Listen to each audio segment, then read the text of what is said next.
Today, the Below Average Joe's MMA show presents the weekend preview. Yes. And we're talking UFC Vegas 60, Cory Sandhagen versus Yadong. Song in the first main event of his UFC career, and he must enter Sandman and go one-on-one with one of the brightest and best in the bantamweight division in Cory Sandhagen. We're also recapping Week 8 of Dana White's Contender Series, and a previously canceled main event has been rebooked for the end of the year. All of this and more, and it all starts right now. Welcome back, everybody. Hello. Thank you for joining us. Episode 237 of the show.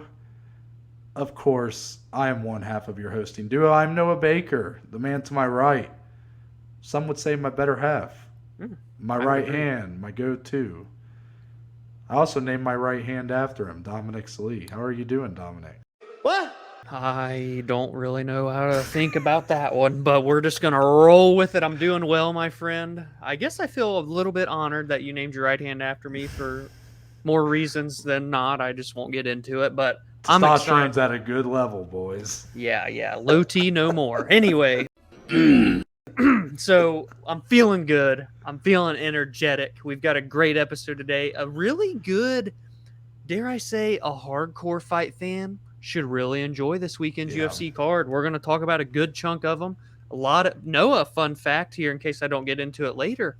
The record for most Dana White's Contender Series fighters on a card will happen this Saturday. 13 fighters on this card are from the show. Of course, we're going to break down Week 8 of that show here in a few minutes as well. I'm feeling great.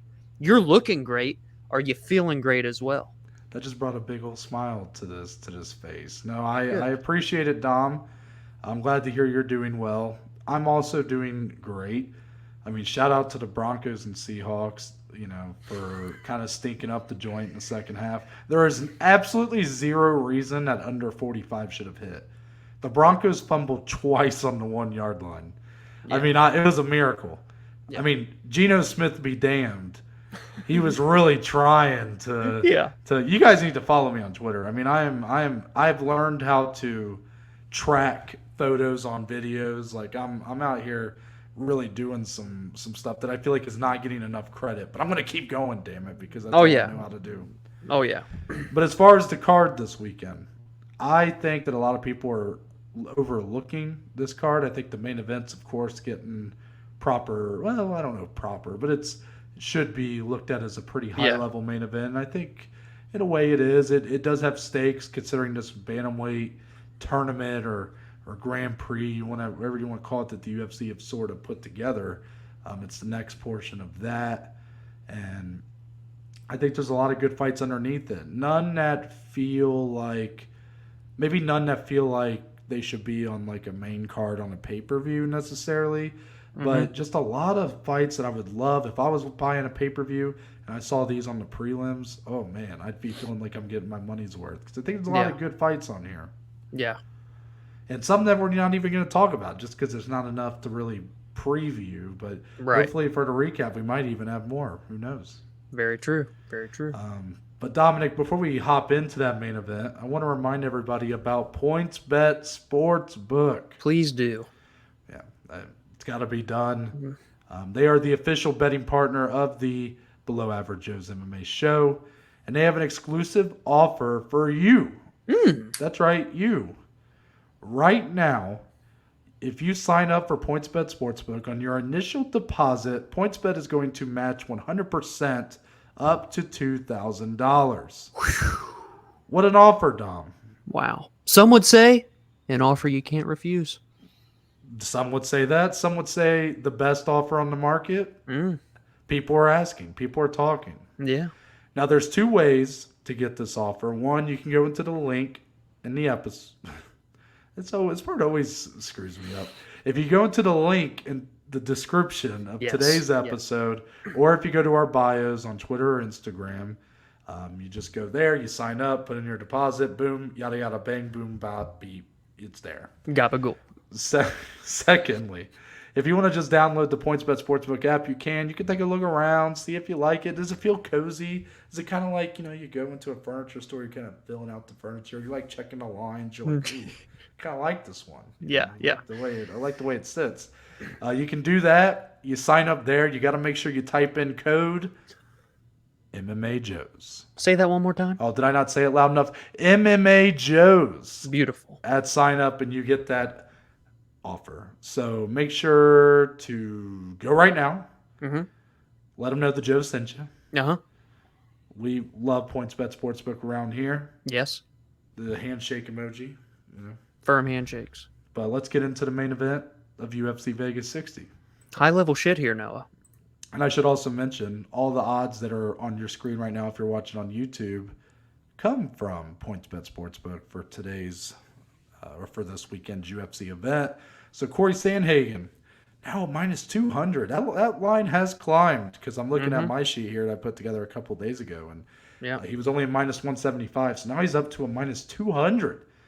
2-1 now, as Song Yadong making his first venture into the main event scene is at a plus 160. So, as far as these odds go, Dominic, how are you kind of feeling about this? Because Cory Sandhagen is on back-to-back losses. He did lose in his last fight to Peter Yan, correct? Yeah, it's been almost a year. That was for the interim title at Abu Dhabi late last year.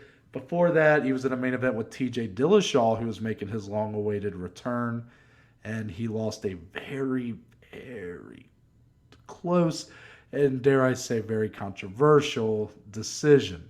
But that's 2 losses in a row, while Song Yadong, of course, has been on a tear as of late. I remember the knockout of Marlon Moraes. He put Marlon Moraes into retirement, among others. So when you look at these lines, do you feel like it's a pretty accurate representation of this fight, or is Song Yadong got a little more bite in him than that? I do think Song's obviously got more bite. He's got that power to put people away, but I think it makes sense. I think comes down to the competition. I really think that's the deciding factor in these odds. You look at Cory Sandhagen, he's just been looked at as a future champion for many years at this point. He's been fighting current and former champions of this division. He's been relatively active. So I think that's the biggest thing in this. Outside of that, though, it's not that Song Yadong can't compete here with Cory Sandhagen. They're giving him this fight 6 spots up in the rankings for a reason. This is the biggest jump that Song's ever had. He's going to get a chance to catapult into title contention right here in his first ever main event. I think this is a really good fight. This is super high level. Song is becoming better and better with each fight, Noah. He's 8-1-1 in the company, 19-6-1 overall. He's only 24 years old. The fact that he's that young and has 10 UFC fights in the deepest division in the UFC, that's impressive stuff, man. So I don't think he's biting off more than he can chew. I think he deserved this opportunity. It's just a matter of, can he get it done? Is he ready? That's what we're going to get to see, because Cory Sandhagen has been at this level and above for the last 3 years, if not more than that now. So big test for Song, but I do believe he deserves it. The lines make sense. Interested to hear what you think.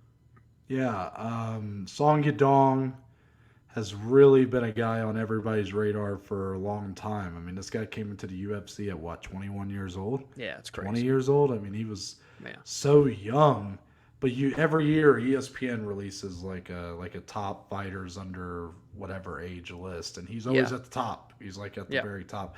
And I would actually go out on a limb to say that up until the last year or so, I've always been sort of lukewarm on that. I would agree. I felt like he was good. He was very good for his age, but in terms of being one of the best at being under, I forget what that age was, like under 27. It's like top 25 under 25. Yeah, okay. So he's been like number 1 or 2 or 3 on that list for like 3 or 4 years now. And for those first couple of years, I just didn't really see it. And then I looked at some of the names around him, and I'm like, well, I don't think he's better than that guy or that girl. I was kind of confused by it all. I thought he was good, very good, but left a little to be desired. And then this last year, he's really kind of kicked it up a notch. He seems to be improving, which he should be. He's only 24 years old. You are right, though, that it's a tough task here going up against Cory Sandhagen, who is not an old guy by any means. A guy who's in the prime of his career and has fought all of the best in the division basically at this point. Yeah. Yeah. It's a really tough task for a guy who's just now making that jump into the deep end when you're saying, well, you got to go up against Cory Sandhagen, and this is like your first real main event test, your first test at being like a contender, and you're still an ever developing 24-year-old. You're still a kid basically. So for Song Yadong, it'll be curious to see if that power can really do anything to Sandhagen. Sandhagen's a tall, lanky guy, but he's got a hell of a chin. I mean, you look at that fight with Peter Yan. I mean, he ate some real shots in that fight, and yeah, he's been finished. The Aljamain Sterling fight was very one-sided, very quick and thorough submission finish for Sterling, but he's the champion, of course, and yeah, I don't think that that's the threat here with Song Yadong. So if the power can't land, if those power shots can't land clean, and it's going to be hard to do that when Sandhagen has such great movement, such great length, then it's going to be a tough task for Song Yadong to really get anything going here. I could see him getting very frustrated by just the lack of real. I mean, there's something to being this young, being in this spot, where we're going to really find out about Yadong's composure. Right. And we know Cory Sandhagen has the utmost composure. He was asked by Ariel Helwani, what are your thoughts kind of about dropping 2 in a row, right? Like, how do you feel about that? And he's like, well, I look at the losses. Peter Yan's one of the best in the world. That was for an interim title. Went 5 rounds with the guy. Yeah. And the TJ Dillashaw, I think he worded it, was one of the most controversial decisions in UFC history. Right. I don't know if it's that. I mean, it's definitely controversial, but yeah, you got the point, right? He's not looking too deep into these losses. Like, wins and losses are going to happen. It's MMA. This isn't boxing where one loss almost ends your career sometimes. Like, the wins or losses are going to happen, but if he drops a third one in a row, then the questions start to come out, right? Because you are correct. This is a guy who's had that championship ceiling sort of drawn out for him, and he just hasn't reached it. And there is sort of becoming this, it's only been slight whispers, but when you lose to Sterling, who's the champion, you lose to Yan, who's a former champion and was the interim champion that just lost to Sterling, and TJ, former champion, one of the best to ever do it in division, you're starting to become this narrative building. Yeah. Maybe Cory Sandhagen just can't beat the best of the best. Yeah. And I don't think this fight will answer that question. But if he's really that hungry and motivated to get back in a position to prove the doubters wrong, he's going to have to make pretty solid work here of Song Yadong. Yeah, I mean, you literally couldn't have said it better. He has that talent that seems championship caliber, but those times when he's been in that moment to literally even have the title around his waist is when he's fallen short. He loses a number one contender fight to Algeo. He loses a number one contender fight to TJ. Again, that was controversial, however you may have it, but still a loss. And then he loses an interim fight against Peter Yan, one that he did clearly lose. It was my fight of the year. It was an absolutely incredible high-level fight, but he loses. And now he is taking a step back. He's no longer with those killers in the top 5, but he's taking a step back to number 10 in Song Yadong, the young, rising up-and-comer. So a loss here does kind of put some pause on, maybe it is true. Maybe that championship level is the level that he can't quite crack the ceiling to get into. He's just a level below that. And I think that's something that Cory Sandhagen, I got really tongue twisted there, does not want to have happen at all. That he wants the narrative to be that he is a future champion, and he strongly believes in himself. Very mentally tough guy, Cory is. He seems very unbothered by any type of bullshit or drama that may go on in this division. He's very focused. And I would like to say the same for Song Yadong. Granted, he's not had the same level of eyes on him, if you will. He's not had the same set of circumstances, not the same kind of pressure on him. Right. So can he keep a level-headed mindset going into this? How's he going to look in those championship rounds should the fight get there? We've seen Cory there. We've never seen Song get there. So there's more questions to be answered from Song, but in a way, Cory does have just as many to answer to prove he's still up there too. You know what I'm saying? Mm-hmm. Yeah, So I mean, I it's think a lot of people are giving Cory the benefit of the doubt, back-to-back losses, Yeah. but under those circumstances that I just told you, Cory said himself, I think that's what the majority opinion is that he's an elite fighter, future champion potential, but just lost a couple fights to really good guys, and one of them Yeah. maybe he shouldn't have. It's kind of like that. But if he loses this fight, that would say a lot about Song Yadong and his development True. for sure. But Yeah. I don't think overall the fan base is prepared for that. Like I think a lot of people still look at Song as being a step behind almost everybody else in this Grand Prix or tournament, whatever, not official, but you get what I'm saying. Right. So if Song Yadong comes in here and wins, and let's say he wins thoroughly, let's say he finishes Cory Sandhagen, I think that those questions will start to come up more, or for the first time really in Sandhagen's career. And maybe to add on to that, you're right. Maybe we're looking too much into this, and because Sandhagen seems to be so mentally durable, so tough that he doesn't let the bullshit bother him. But Dominic, what if he is perhaps looking ahead here? Because a lot of big fights in the bantamweight division going on right now. Like I said, we're literally calling it a tournament Grand Prix. That means there's a lot of action, a lot of movement going on in this division. I mean, what if Sandhagen's looking at guys like Marlon Vera and Marav Dwalishvili, who are having very good wins, and he's going, okay, I got one of these guys. Like that fight with Marlon Vera sounds like a fucking banger. Yeah. And then he kind of overlooks the guy who's on the back looking in, and Song Yadong, and Song comes in here and kind of shocks everybody. So I do lean pretty heavily to Cory Sandhagen in this fight, but we do have to sort of evaluate these potential circumstances because it is important. I do think that Sandhagen will be built for this moment. I think he's ready for this. He's been in bigger moments than this one and has shined. So I don't think the moment will be too bright. I don't think I can say the same for Song Yadong. I think there's potential for him to perhaps, like I said, get a little frustrated, lose some composure, start slipping up, leaving some openings, and Sandhagen really runs away with this thing in the championship rounds. Yeah, that's interesting. I think it's going to be a very good fight, man. We're going to get to see where both guys really are right now. Sandhagen's had a long layoff. Song's been active. He had 3 fights last year. This is going to be his second of this year and his biggest test yet. I'm excited. This really is a high level main event here in the best division in the company. You went on a limb and said it, and I'm going to join you. We're joining that train. Bantamweight, best division in the UFC. Yeah. We got more on this card to come, but we're going to switch over to a little Dana White's Contender Series that happened Tuesday night, of course. Dominic, we're coming to the tail end here. Week 8. Only 2 more weeks. I know. Then we got to wait another year. Yeah. What are you going to do on Tuesdays?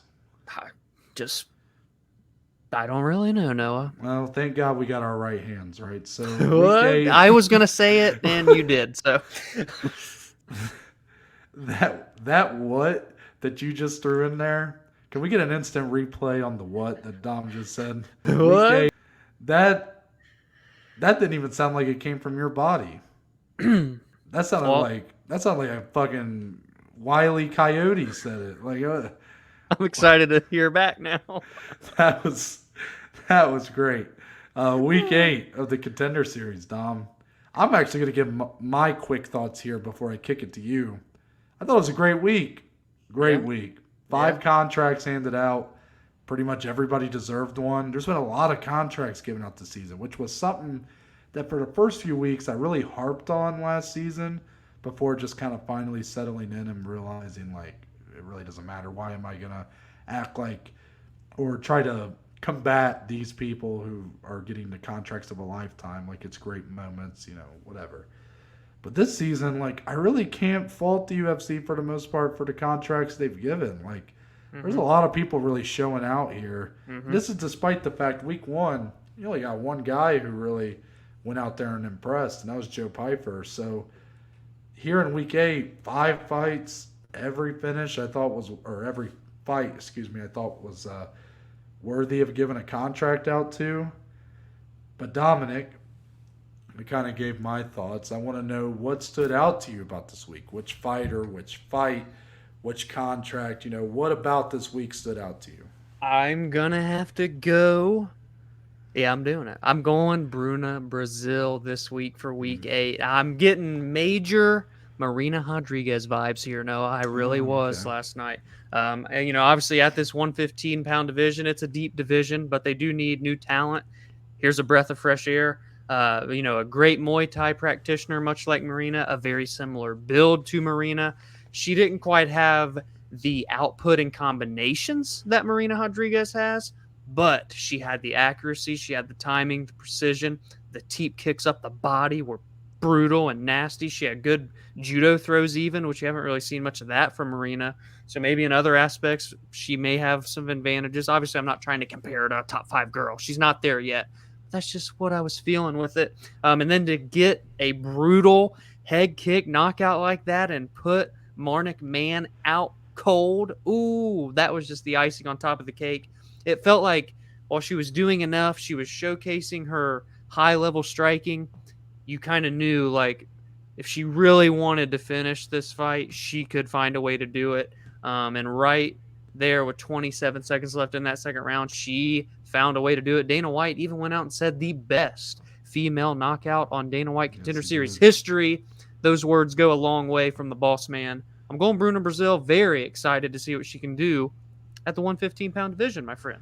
Yeah, I feel the pressure now that I let you pick your winner the night first, because now I got to decide between the other 4.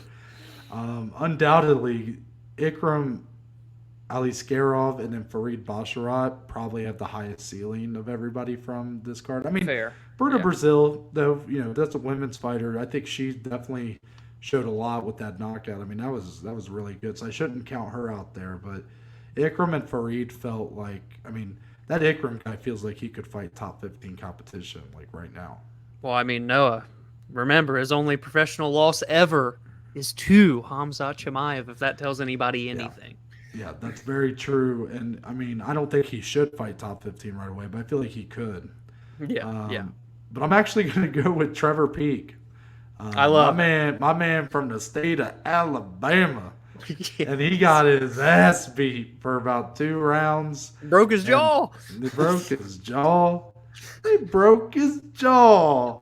And then he went out there in round 3 and he fucking put the hurt on Malik Lewis, man. He made him pay for all that shit that he took in round 1 and 2.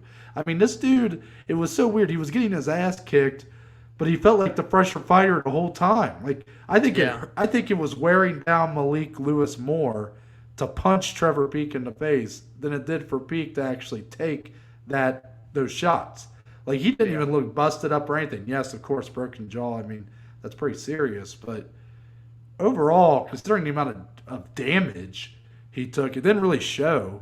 On the outside, Which, again, I don't know what kind of ceiling this guy's going to have, right? You take that kind of beating. But I do agree with giving him a contract because I think that show we always talk about, Dom, whenever we're talking about some of the most dominant fighters in the UFC or when they're on the come up, right? We talked about this with Kayla Harrison over in the PFL. Like, you want to see these people get tested, see how they face the fire, like how do they face adversity.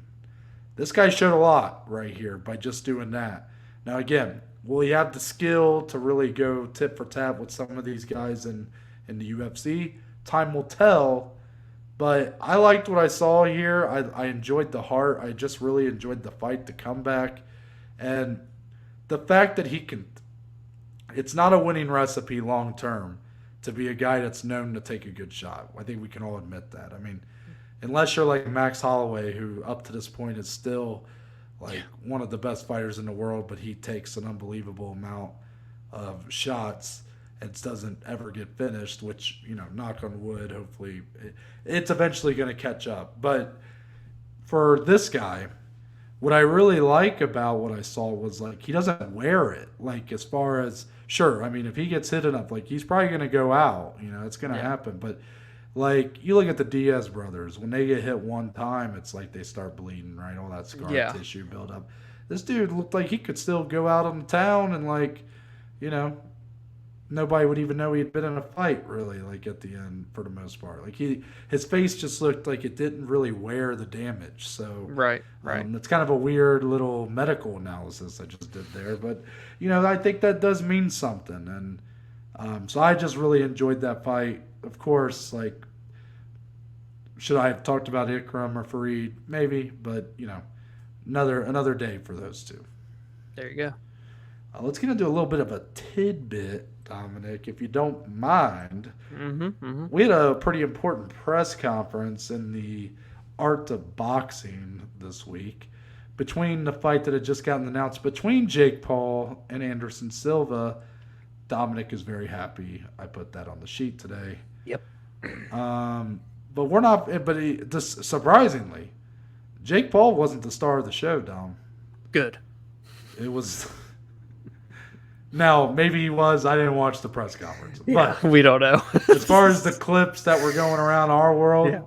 Jake Paul wasn't the star of this show. Yeah. It was my man Anderson Silva and the host of the event, Chael Sonnen. So Dominic, as a major Anderson Silva fan, and has turned into, despite at one time him being your most hated fighter, you are now an avid YouTube listener of the Chael Sonnen channel. Yes. I have to know your thoughts with the interactions here. God, it was just so wholesome, man. It's my favorite MMA video to surface of the year, dare I say. I mean, they had that interview late last year, the very beginning of this year, that was super wholesome as well. But then this one just took it up a notch. They're in person, they're hugging, and Anderson's talking about why didn't you come to my barbecue? Chael said, "Man, I thought your wife still hated me." Yada yada yada. And then he goes, "And you wanted me to come to Brazil?" Anderson, my God, it looks scripted. Like, it was just beautiful the way that he executed this line. He goes, "Oh, Brazil? Oh, no. They'll kill you in Brazil. You got to do it here in America." That was absolutely hilarious. And just the laughter, it really just took me back in time, Noah. Made me feel like a kid again. I love that two of the guys involved in one of the biggest rivalries in MMA history and UFC history can now be so respectful and so fun with one another, and just they really realize how important their rivalry was, and I think the company's history, and they have so much mutual respect because of that. You just have to love an interaction like this. Give me your thoughts. Yeah, I got to talk about the quotes Chael had and some interviews he did after Yeah, the see, press I didn't see conference. these.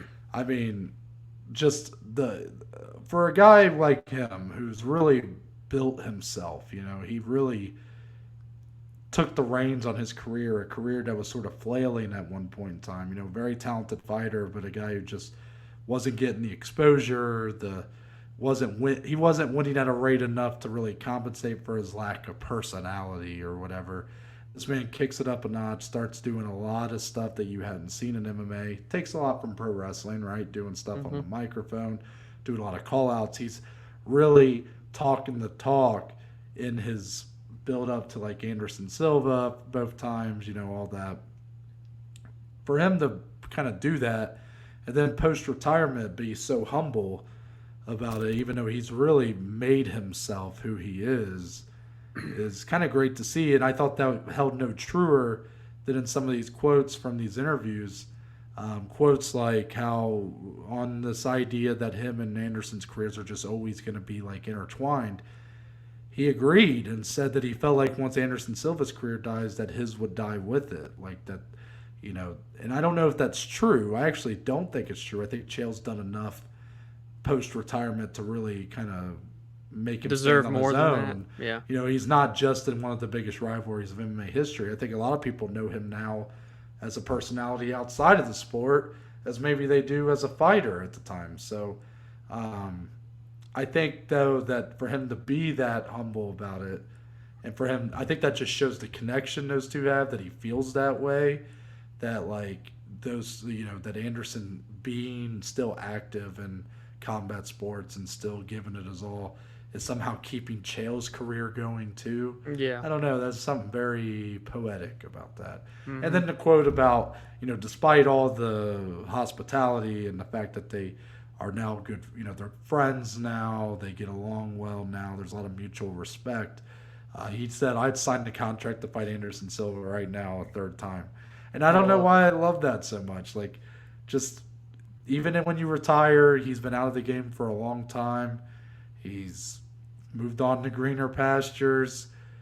Still got that dog in him. He still wants that one back. So yeah, for sure. I would almost guarantee, almost similar to the end of Rocky 3, if Chael Sonnen ever went to a barbecue at Anderson's house, you'd get that little. You remember the ending of Rocky 3 where Apollo and Rocky are in the boxing. They have like they were 1-1, right, in their two boxing fights. So then they were in. I think it was Rocky's, like, or maybe it was the gym or whatever. But they had a sparring match as like their third fight. So that's the ending of the third movie, where they're like, it's sort of been fun, but it's like, all right, we're really gonna go at it. Yeah. I could see something like that happening at the barbecue if Anderson Silva has like a cage set up somewhere on site. So I love it. Fight announcements. MMA Fighting reporting that we will see a rematch for the women's flyweight title as Bellator flyweight champion Liz Carmouche makes her first defense against the very woman she took the belt from, Juliana Velasquez. This is happening December 9th, Bellator 289, the event after the one we're going to in Chicago. Is this the right choice, Dominic, to run this one back immediately? Yeah, we had that discussion, seems like forever ago when the first fight happened. You kind of brought it up to me, and it just, if there's not another number one contender that's going to solidify it, then why not run it back? Juliana did she defend one time before she lost it? Yeah, and it was a really lot of people, close fight with Denise Kieltz. Yeah, and a lot of people thought that the stoppage here for Liz to get the belt was controversial as well. So again, why not run it back if Liz is especially down to do it? So Juliana gets a chance to get her belt back. Let's see. Yeah, and I mean, that's also the first fight. Velasquez was clearly winning up to that point. True. And then she just got caught in a pretty bad position. I wasn't too mad at the stoppage. I mean, it's definitely early, but it really felt like she was stuck. Like I didn't. It's been a while since I've watched it, of course, but it really felt like she was kind of. She might have ate a few more, but it was going to get stopped either way, So right. I am glad they're running it back, though. Of course, I'm not a big advocate for immediate rematches, but if the circumstances make sense, it's all fluid, right? Like, it's all on a case-by-case basis. So this division didn't really see the need to have anybody else in there. So why not run it back? I think it's still it's probably more of an intriguing fight now. You've kind of shed off the first fight. Carmouche was like really surging, and Velasquez had that kind of weird title defense where she didn't look as dominant as we were hoping she would. So it was kind of a lot of questions going in. But ultimately, Velasquez felt like a pretty heavy favorite, and then she ends up losing. So now there's different questions. Was it a fluke? Now it's not so much about the surging contender who's aging, of course, has never won the big one, going up against the young, really athletic stud of a champion.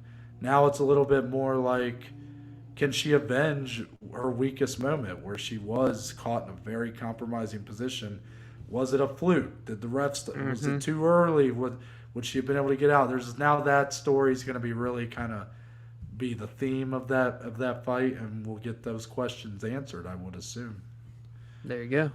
Next one, a fight that was already scheduled coming up here in a couple weeks has now been rebooked, right? Yeah, that was the October. So I guess maybe a month from now, I should say, was when it was originally booked. But Jared Cannonier and Sean Strickland will now main event December 17th, UFC Fight Night. This was first reported by Helen Yee. So I don't remember what I said about it when it was announced the first time. So if I'm being a hypocrite, hey, don't say I didn't warn you. But I like it. I like the main event. I think I liked it before. I hope I did, because I do like it now. It's not the main event like how I've been advocating for, where I'm advocating for these guys who are kind of in need of that kind of positioning, guys that need that exposure to really get to the next level. These two guys, Cannonier coming off a title fight loss to Israel Adesanya on one of the biggest fight cards of the year. Sean Strickland was on that very card on the third fight in a very big fight with Alex Pereira. That was kind of a number one contender fight. So neither guy needs this moment here, needs this fight, but in a way, maybe they do. Go 5 rounds, try to get back on the winning ways. And, Sean Strickland's been a bit of a hit or miss in terms of the excitement of his fights. The build-up tends to be more fun than the excitement because you get a lot of kooky interviews from the guy. But for Cannonier, he typically has put on a lot of good performances, but probably the stalest of those was his last showing against Adesanya. A lot of guys, both guys really looking to redeem themselves here. I again couldn't have said it better. We've already discussed it once. I gave my thoughts on when it got denounced, what I thought should happen with Jared. Well, now we know Darren's fighting Dricus, so why not just rebook it? And here we go. That's the last event, UFC-wise, of 2022, by the way. So the last fight of 2022 will be that one. Yeah. So let's talk about more UFC Vegas 60, the rest. Shall we? Yes. Co-main event, Chidi and Njokuani taking on Gregory, Rodrigues. This one seems like a bit of a banger, does it not, Dom? I sniff a little bit of violence here in this one, Noah. I think this is going to be an absolute banger. Chidi is undefeated in the UFC. He's on the Contender Series. Gregory's 3-1 in the UFC. He did lose his fight on the Contender Series.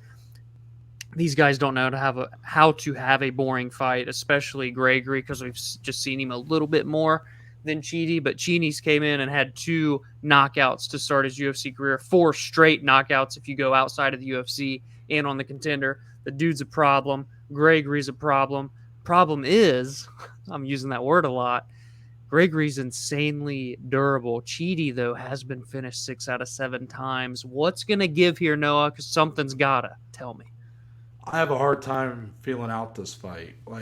There ain't going to be no feeling out. I love Gregory Rodrigues. I mean, of course, we've seen more of him, and I think he's looked great. But it's gone against my better judgment. Every time he fought, I almost feel like I've been trying to fade the guy with the way my betting's gone. I went with the Cuban Missile Crisis in his last fight, and he made that one look pretty easy. Yeah. But then you look at his fight with Yadong, where he was on the absolute ropes.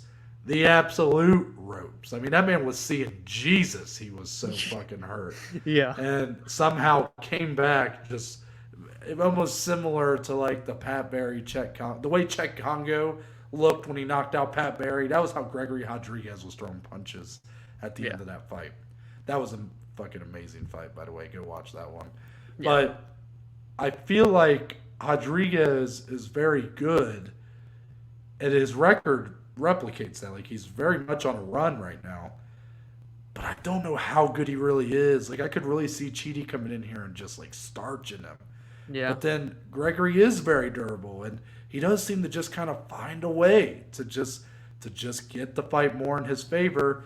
Chidi and Njokuani might be new to the UFC audience, but this is a guy who's main evented Bellator cards. I mean, he's really been in the game a long time. And I didn't even know the 6 out of 7 via finish for his losses. Very interesting from a betting perspective, I'm just saying. But I think it should be a really fun fight, though, either way. Yeah, if it goes long enough, could be the front runner for fight of the night. Yeah, very true. How about the veteran Andre Touchy Fili taking on Bill Algeo? Yes, I like this. Now, Bill making a quick turnaround after a very dominant showing against Herbert Burns.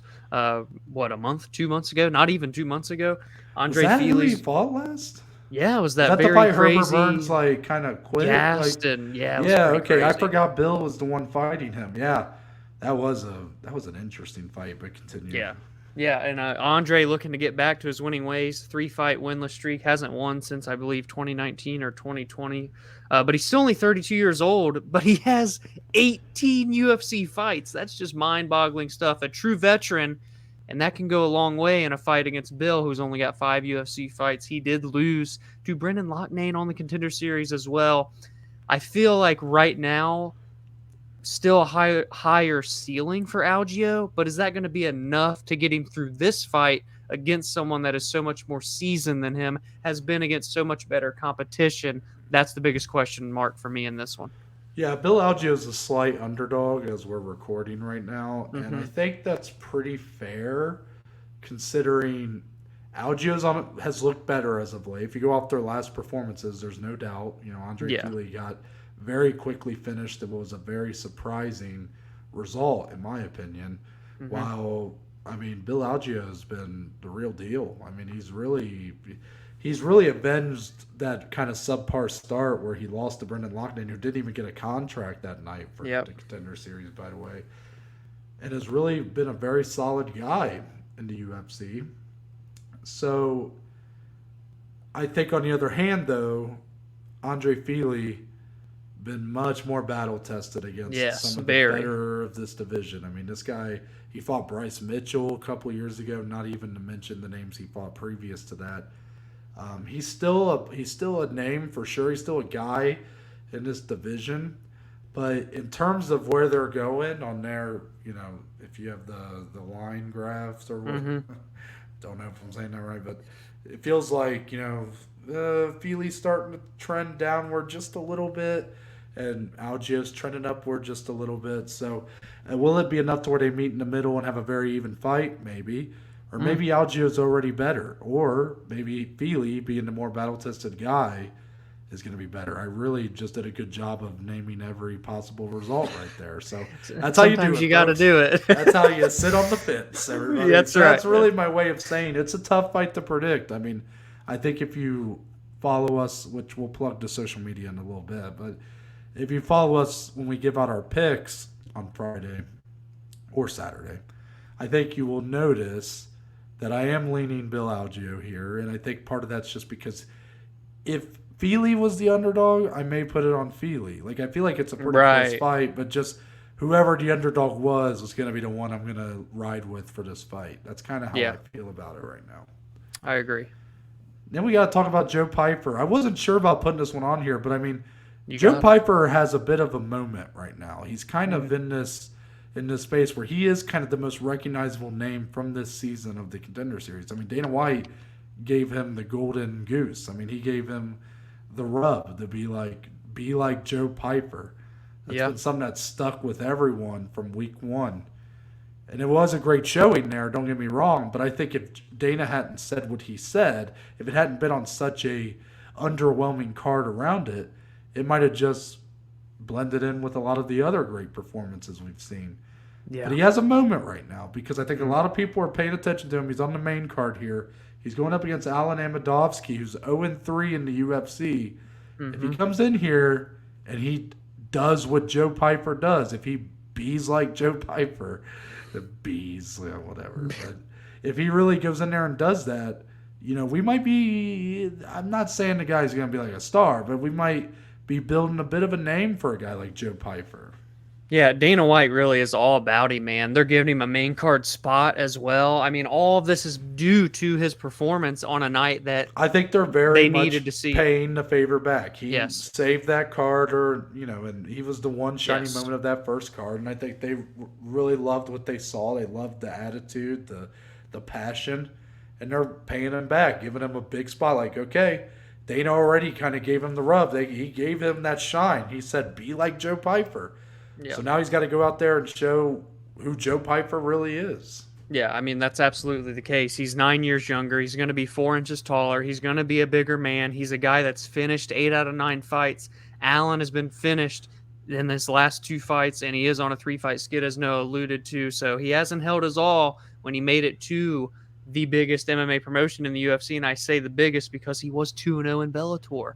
So it's just a very interesting career for him here. But if he loses to a debutante that's 0-4 in the UFC, Alan's fighting for his career here, Noah, inside the company. And we know, much like a wounded animal, what they can turn into dangerous when they feel threatened. Yes. Next up, probably maybe my most anticipated fight on the card outside of the main event. Damon Jackson taking on Pat Sabatini. Again, not a fight that's going to blow the doors down and get everybody tuning in. But you really should start to recognize these guys more. These are 2 guys highly slept on in the featherweight division these 2 are in? Yes. Yes. So Damon Jackson, really good submissions. And Pat Sabatini is a great wrestler who also has good submissions of his own. I think we're on a crash course for a really interesting battle on the ground, perhaps, or maybe they cancel out, and then we get to really see what these two are made of on the feet. But I do have a feeling with their two styles being so different and how they operate on the ground, I think someone's either grappling or wrestling is really going to take over here. And maybe it won't be the most exciting fight, but I think the winner of this fight's got to be getting close to that top 15. Yeah, and especially for Pat Sabatini here. He's 4-0 now in the UFC. He has guys like Paul Felder that back him and are highly believing in his skill set and his talent. He is in lackluster fights, I guess, but if you're like, he's not like a boring guy that's just going to lay and pray either. He does work for finishes. He has 12 out of his 17 via stoppage. The problem is 3 of his 4 in the UFC are decisions. So I just, the way Damon Jackson fights, I feel like it's going to be exciting. I mean, these guys have 25 combined submissions, and I do like your point. You feel like someone's grappling, being that they're very different down there once they're on the canvas.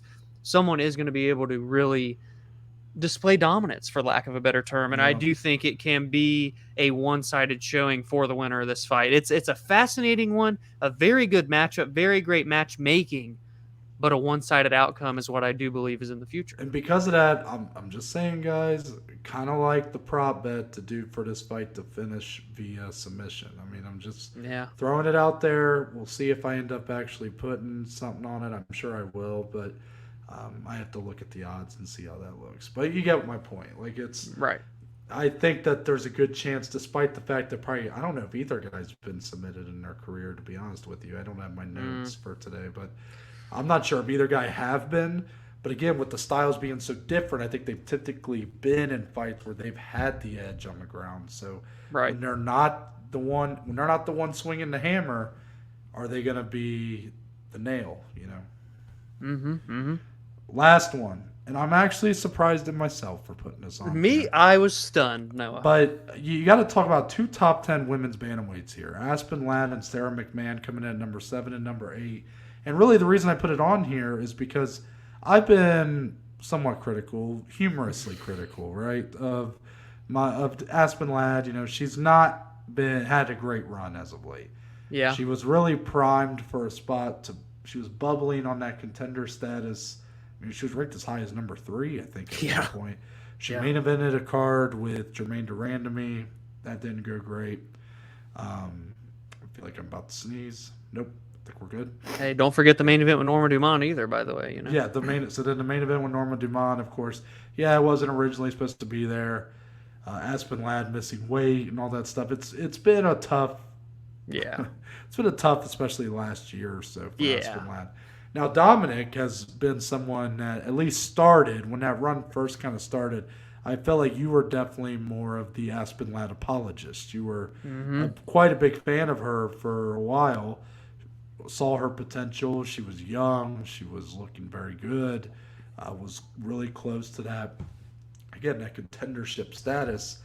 I want to know where you stand with Aspen Ladd right now, because I'm kind of, with this fight, despite being 7 and 8 in the division for her and Sarah McMahon, they feel miles away from like a title fight. Like they just feel like, I mean, I'm talking football fields away from a title fight. Yeah. But you are someone that has been high on Aspen Ladd before. As an Aspen Ladd fan or previous fan, I don't know. The question is, where's your relationship stand right now? Yeah, she's made it a little gray, Noah. I really did when she was at that number 3 spot and on that win streak, and she's finished 3 of her 4 wins in the UFC by knockout. She really looked legit, but she's lost 2 in a row. She's had weight misses. She's had lackluster fights. The fight with Norma Dumont was awful. The worst main event of all of 2021 for the UFC. So just things aren't going in her favor. Like Noah said, a bad last 365 days, to put it lightly, for Aspen Ladd. Can she bounce back here? I'm going to say she has no choice but to bounce back, Noah, or her career is definitely in the gutter. And I have to bring out this stat because you don't see it often unless it is, you know, a Jake Paul boxing fight. But the age difference here, 14 years. Sarah McMahon, 41 years old. Aspen Ladd still only 27. So again, part of me wants to believe in Aspen. I want to be that fan again. Dare I say, no, I even wanted to bet her in this fight, but I'm not going to do it. No. I'm not going to do it. until I'm proven otherwise. I have to see if any of that old Aspen lad when she was coming into the UFC is still there. And this is a game opponent. This is a seasoned veteran, been there, done that, fought them all, had a big upset against Carol Rosa. Didn't think she was going to get that done, and she got the win, McMahon, that is. So we'll see. Don't be surprised here if the old veteran age 41 comes out and starts as the young lion. Well, that's a full term, but you get the point. No, I would completely agree with you. I think the odds are coming here at some point, but I don't know what the odds are, but if Sarah McMahon's a pretty heavy underdog here, I mean, I'm just saying. Noah might sprinkle. Yeah, I mean, look, Aspen Ladd definitely should win this fight. She should be the more talented, the youth, that should be a factor here, right? But I think there's a growing issue that I just don't know if she's can make 135 pounds anymore. Yeah, man. I think part of her struggles, yes, the weight miss is on there, but some of the lackluster performances, I think, have to be due to her just gutting herself to even get to that weight. Mm-hmm. It's just, again, I don't know what the right answer is because, what's the answer? Go to 145? Well, not a division. So I was surprised when I read this was a bantamweight fight because I really thought she might just not be able to do it anymore. This will be, look, we're going to find out. We'll have the weigh-ins tomorrow from when you're watching, and we'll really see because, when she fought Macy, wasn't she the one that missed weight for that? Or I don't really know who missed weight. They might have both missed. The timeline's been crazy for yeah. this, but, she had the thing. Wasn't she the one that had her coach that people were all mad at because, it's been a long road with Aspen. We can't even remember all of it anymore, but she has a chance to kind of get back on track here. Yeah, no, just for you're the better, right? Sarah McMahon plus 108 per PointsBet Sportsbook. Yeah, I was hoping it was a little more, if I'm being honest with you. As I would feel more confident. I don't feel very confident in this fight, but if McMahon was like a plus 150, I'd probably jump on it. So gotcha. Well, we might tread lightly right there. There you go. But we're going to transition into the point of the show where we would normally talk about our below-average bet slip. But you guys can get those picks in advance before the card if you follow us on social media at the Bajma, the BAJ MMA. Mm-hmm. Or you can follow myself or Dominic on Twitter or Instagram. Dominic at DSleeve14. Myself at Noah Todd Baker. Yeah. And we will put those picks out Friday or Saturday. I'm giving Dominic a buffer there. It was Saturday kind of last depends. week, so it kind of depends on the schedule. But yeah. We put those out before the card, so if you're interested, I would normally make the joke about fading us, but if you've been trying to be on that Bajma fade, you've been losing a lot of money the last couple weeks. Mm-hmm, so we like to keep the good vibes rolling. Yes. And hopefully we can have another big week. Back-to-back weeks where me and Dominic were able to combine forces, come together, and win some fucking money. That's right. But Dominic, there's only one way we end the show around here, and that's with the little thing we call closing statements. It's the point of the show where we can talk about anything and everything, MMA-related or not. So, Dominic, for this Thursday edition, do you have any closing statements? Even on Monday when I was failing, I was struggling. I ended up getting a question out, but today I really may be stumped. I have one for Sunday or for Monday's episode. We record on Sunday, but today I think I'm going to put the pressure on you, my friend. I don't think I've got anything to muster up. I don't think I do. I'll think, but I don't think I got anything. You really just decided to put a couple really hot button food topics out there, and then you just retired basically. Well, we had the bread one, but that one wasn't so hot, and I've not had any since. Yeah, that's okay, man. Wait. You did it. You put food in my mind. Now I got one. Guys, closing statements is the furthest thing from scripted. It comes as we're recording. It really does. This is a big topic. I don't know what's going on, in the world right now, but it's kind of always there. This is always a topic in the food world, in the pizza world. Noah, It's a simple question. I know what you're gonna ask me. It's a simple question, and I think I even know your answer from our rendezvous. Yeah. Does pineapple belong on pizza, Noah? Tell me if so. Let the people know. Well, I'm going to answer this like a politician, and then I'm not going to answer the question, and I'm simply going to talk in circles for the next 10 minutes. No, I'm just kidding. Okay. Pineapple. Well, we're waiting. Absolutely belongs on pizza. Yeah. Guys, I was a doubter. I Same. used to say for fucking years that I hated pineapple on pizza when I had never even had the damn thing on a pizza. Same. And then something changed. Yeah. We brought the boys to Bowling Green. Mm. We sat in Dominic's living room. I think it was for UFC 229, Conor Habib. We said, biggest fight of all time. Well, we're ordering the most pizza of all time. We had pizza from every restaurant. We had literally, there were delivery drivers passing each other on the way to Dom's apartment off the stairs. Yeah. And we decided to get a Hawaiian pizza, see what it's like. And I'm telling you guys, it's great. Yeah. It's great. Is it my go-to? No. I mean, Right. I'm Same a big way. like meat lovers or like a deluxe. Like I love just put a bunch of shit on there. Yeah. Yeah. But if you give me some pineapple and ham on a pizza, it's good. Devoured. Yeah. It's good. And I would actually question anybody who thinks otherwise because I know this is a very heated topic, Dom. Mm-hmm, mm-hmm. I mean, it's like a 50-50 split, and usually the people on one side think the other people are psychopaths and vice versa. If you do not like pineapple on pizza, I simply believe that you have the taste buds of a child.